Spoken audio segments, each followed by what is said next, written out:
Few games embody the definition of epic quite like God of War, so it's disappointing that the release of Ascension brings with it a whiff of a series that's treading water rather than driving forward, especially after the eye-popping spectacle of God of War 3.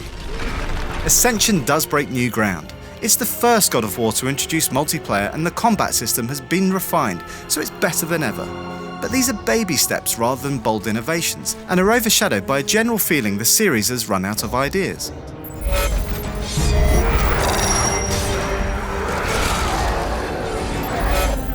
Having broken a blood oath with the gods, Kratos becomes the target for 3 demonic sisters known as the Furies.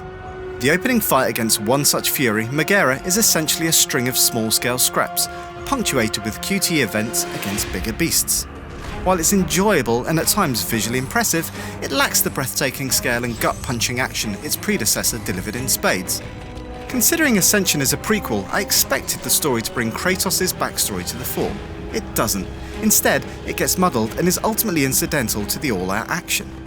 And while Kratos will always hold a special place in my heart, the Furies feel like second-rate villains after going toe-to-toe with Zeus and Ares.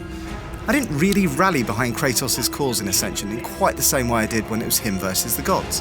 And while the narrative is meticulously delivered, it always has been in God of War, I never really cared why I was doing what I was doing.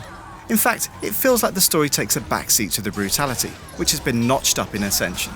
It really is a game that makes you wince, but in a good way. Kratos' gruesome kills are plentiful and highlight the immaculate presentation, but there are times you almost feel the enemy's pain. But the switch in focus is at the expense of the narrative. Sure, it's fun, but ultimately the experience is a shallow, forgettable one.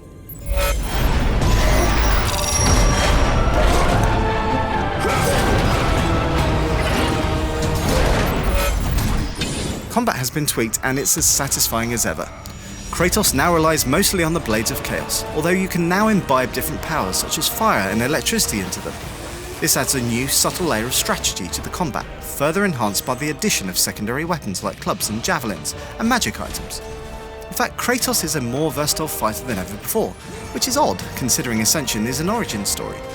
But while the options you have in combat are varied, the enemies you face are less so.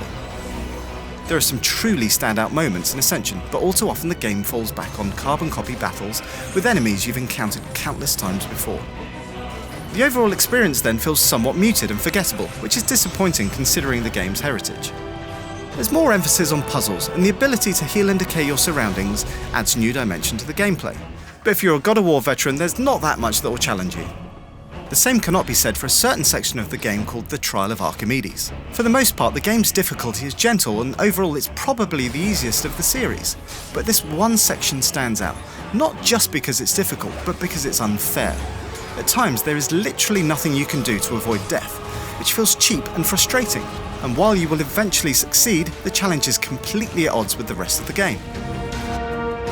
Importantly, multiplayer feels like a proper God of War experience. Of the handful of modes on offer, Favour of the Gods is the most entertaining.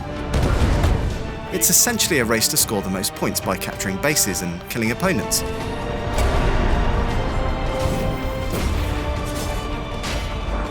But the interactive environments and items of the gods add a neat twist. But ultimately there's little reward for playing skillfully, and button mashing is often just as effective as stringing together a combo. Multiplayer is more curiosity then that will help pass a few hours rather than being an essential addition to the game.